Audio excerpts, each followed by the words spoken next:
ओम नमः शिवाय दोस्तों, आप सभी का मेरे चैनल नारायण रत्नावली में स्वागत है।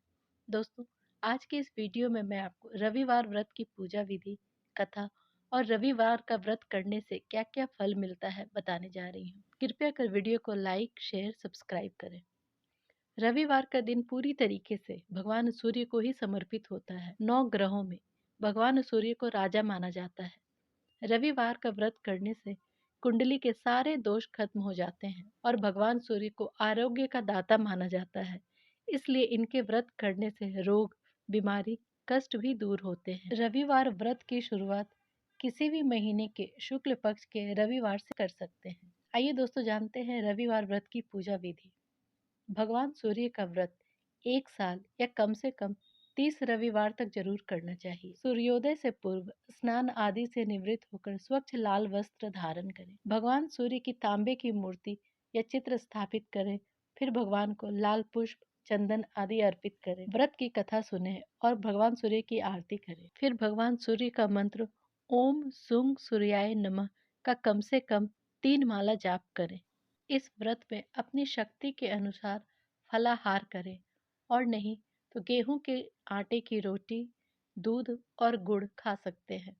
इस दिन नमक का बिल्कुल भी इस्तेमाल नहीं करना चाहिए। आइए दोस्तों अब सुनते हैं रविवार व्रत कथा या भगवान सूर्य की कथा। प्राचीन नगर में एक बुढ़िया रहती थी। उसने यह नियम बना रखा था कि वह प्रत्येक रविवार को सुबह जल्दी उठ जाती और अपने कार्यों से निवृत्त होकर घर को गाय के गोबर से लीपती और सारा दिन भगवान सूर्य के ध्यान में ही लगी रहती थी। दोपहर के बाद भोजन, फलाहार या अन्न का मधुर पाक तैयार करती और भगवान को भोग लगाकर और सूर्यास्त के बाद ही भोजन ग्रहण करती थी। उसके घर में किसी भी प्रकार की कोई कमी नहीं थी। पूरे घर में हमेशा प्रसन्नता बनी रहती थी। वह बूढ़ी स्त्री अपने जिस पड़ोसन के गाय के गोबर से घर को लीपा करती थी, वह पड़ोसन सोचने लगी कि यह बुढ़िया इतनी जल्दी धनी कैसे हो गई। अब तो इसके रंग ढंग ही बदल गए हैं। इसका कारण क्या हो सकता था? उसने मन ही मन सोचा, यह हमेशा ही मेरे गाय का गोबर उठाकर ले जाती है, इसलिए आज से मैं अपनी गाय को घर में ही बांधा करूंगी।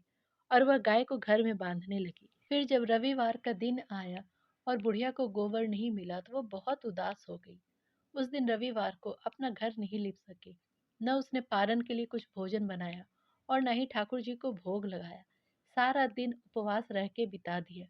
रात्रि होने पर भूखी प्यासी वैसे ही सोती रही। रात्रि में भगवान ने उसे स्वप्न दिया और कारण पूछा। बुढ़िया ने कहा, हे प्रभु, आज मुझे गोबर नहीं मिला, इसलिए मेरा मन बहुत उदास है। भगवान ने कहा, माता, तुम दुख मत करो। मैं तुम्हें एक ऐसी गाय देता हूँ जिससे तुम्हारे सारी मनोकामनाएं पूर्ण होगी।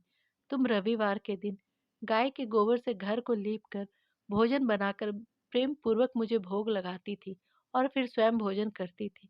उसी से प्रसन्न होकर मैं तुम्हें यह वर दे रहा हूँ। जो लोग रविवार के दिन ऐसा करते हैं, मैं उन पर बहुत प्रसन्न होता हूँ। पुण्य आत्माओं को वर देना ही मेरा काम है। अंधों को आंख देना, कोढ़ियों को काया देना, बांझर को पुत्र देना और निर्धन को धन, और फिर अंत में मुक्ति प्रदान करना ही मेरा मुख्य काम है। स्वप्न में उस वृद्धा को ऐसा वर देखकर भगवान अंतर ध्यान हो गए। जब सुबह बुढ़िया सोकर उठी तो उसने देखा कि उसके घर के आंगन में एक बछड़े वाली बहुत ही सुंदर गाय बंधी है। बुढ़िया को स्वप्न याद आया।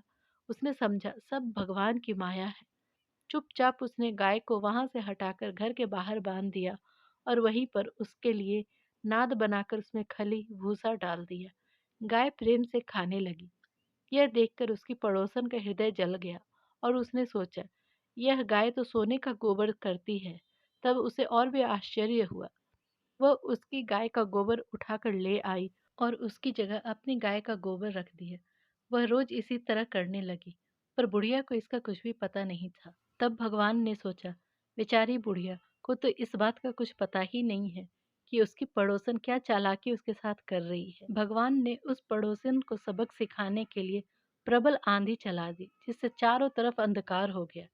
तब अंधकार के डर से बुढ़िया ने अपनी गाय को घर के अंदर लाकर बांध दिया। बुढ़िया जब सुबह सोकर उठी तो उसने देखा गाय ने सोने का गोबर किया था। फिर तो उसे बड़ी ही खुशी हुई। वह बुढ़िया अब गाय को रोज ही घर के अंदर बांधने लगी। अब उसकी पड़ोसन का कुछ दांव नहीं चल रहा था। तब ईर्ष्या में आकर उसने वहां के राजा की सभा में जाकर ऐसा कह दिया कि महाराज, मेरी पड़ोसन एक बुढ़िया है जिसके पास एक ऐसी गाय है जो उसके पास रहने के योग्य नहीं है। ऐसी गाय तो आप जैसे राजा महाराजाओं के पास ही होनी चाहिए, क्योंकि वह गाय रोज ही सोने का गोबर देती है। आप उस गाय को मंगाकर सोना प्राप्त कीजिए और प्रजा के हित में लगाइए। वह सोना बुढ़िया के किसी काम का नहीं है। राजा ने अपने सिपाहियों को भेजकर उसकी गाय को मंगा लिया। जब वह गाय महल में आई तो उसकी सुंदरता को देखकर राजा बहुत ही खुश हुआ। राजा ने गाय को महल के अंदर बंधवा दिया और वहां पर पहरेदार नियुक्त कर दिए और आज्ञा दी कि मेरी आज्ञा के बिना इसका गोबर कोई नहीं उठाएगा। राजा को प्रसन्नता के कारण रात भर नींद नहीं आई और वह इसी आशा में करवटें बदलते रहा कि कब सुबह हो और कब सोने का गोबर देखूं। पर सुबह होने पर जब राजा ने जाकर देखा तो गाय के गोबर से सारा जगह गंदा हो रहा था और सोने का कोई नामो निशान भी नहीं था। फिर तो राजा बहुत क्रोधित हो गया। उसने सिपाहियों को भेजकर उस बुढ़िया को बुलवाया जिसकी वह गाय थी। बुढ़िया राजा की सभा में आई। राजा ने पूछा, माँ, मैंने सुना था तुम्हारी गाय सोने का गोबर देती है, इसलिए मैंने तुम्हारी गाय को मंगवाया था। क्या यह सत्य है? किंतु यहाँ तो यह बात असत्य हो गई है। गाय ने तो सोने का गोबर दिया ही नहीं। उसका क्या कारण है, मुझे बताओ। बुढ़िया बोली, महाराज, यह मेरा रोज का नियम है कि मैं नित्य क्रिया स्नान आदि से निवृत्त होकर मैं अपने घर को गोबर से लीपती हूँ। फिर भोजन बनाकर भगवान को भोग लगाकर ही प्रसाद ग्रहण करती हूँ। मेरे इस नियम से भगवान प्रसन्न हुए और जो निर्धन होते हैं उसे भगवान धन देते हैं, रोगी का दुख दूर करते हैं, निसंतान को संतान का सुख देते हैं और अंत में मोक्ष भी देते हैं। महाराज, जब यह गाय मेरे पास नहीं थी तब मैं अपने पड़ोसन की गाय का गोबर से घर लिपा करती थी। एक दिन पड़ोसन ने मुझे गोबर नहीं लेने दिया तो मैं अपना नित्य का नियम पालन नहीं कर सकी। ना ही मैंने भोजन बनाया और ना ही भगवान को भोग लगाया और मैं ऐसे ही भूखी प्यासी सो गई। तब भगवान ने मेरे इस कर्म से प्रसन्न होकर मुझे रात्रि में स्वप्न दिया और मुझे यह गाय दे दी। इस गाय को देखकर मेरी पड़ोसन ईर्ष्या से जल गई और उसने आपको यह समाचार पहुंचा दिया और मेरी गाय को यहाँ मंगा लिया। इसमें मेरा क्या दोष है महाराज? राजा ने कहा, हे वृद्धा माता, मुझे क्षमा करो। तुम अपनी गाय को ले जाओ। मैं तुम्हारी पड़ोसन को दंड दूंगा जिसने तुम्हारे धर्म कर्म को देखकर ऐसी ईर्ष्या की है। फिर राजा ने पूरे मान सम्मान के साथ बुढ़िया को गाय लौटा दिया। गाय को लेकर बुढ़िया अपने घर आई। राजा ने उस पड़ोसन को बुलाकर दंड दिया और सारे नगर में इस नियम की घोषणा कर दी कि सब लोग रविवार का व्रत करें और राजा खुद भी इस नियम का पालन करने लगा। आइए दोस्तों, अब जानते हैं रविवार व्रत को करने से क्या क्या फल मिलते हैं। इस व्रत को करने से मोक्ष की प्राप्ति होती है, स्त्रियों को संतान सुख की प्राप्ति होती है, सभी तरह के पापों का नाश होता है। इस व्रत से धन, यश, मान सम्मान की वृद्धि होती है और सारे रोग दोष भी खत्म हो जाते हैं।